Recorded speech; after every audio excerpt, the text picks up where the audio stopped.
வணக்கம்.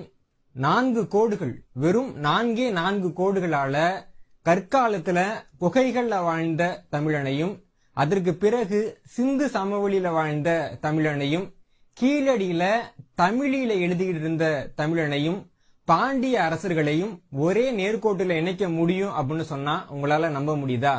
ஒரு 4 கோடுகளாலான குறியீட்டை வச்சு இந்த 4 தரப்புலையும் வாழ்ந்த தமிழர்களுக்கு இடையே இருந்த தொடர்பை நிரூபிக்க முடியும் அப்படிங்கறது தான் எனக்கு என்னோட ஆய்வுல கிடைச்ச முடிவு.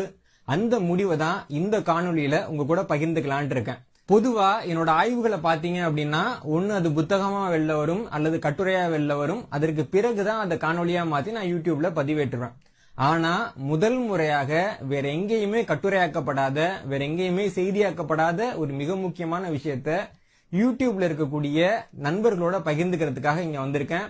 இந்த காணொலிக்கு நீங்க கொடுக்கிற ஆதரவை வச்சுதான் இனி வரும் காலங்கள்ல என்னோட ஆய்வுகளை நேரடியாவே யூடியூப்ல பதிவேற்றலாமா வேணாமா அப்படிங்கிற மிக முக்கியமான முடிவை நான் எடுக்க முடியும். அதனால இந்த காணொலிய முழுமையா பாருங்க, பகிருங்க, உங்களோட கருத்துக்களை என்னோட பகிர்ந்துக்கோங்க. வாங்க காணொலிக்குள்ள போகலாம்.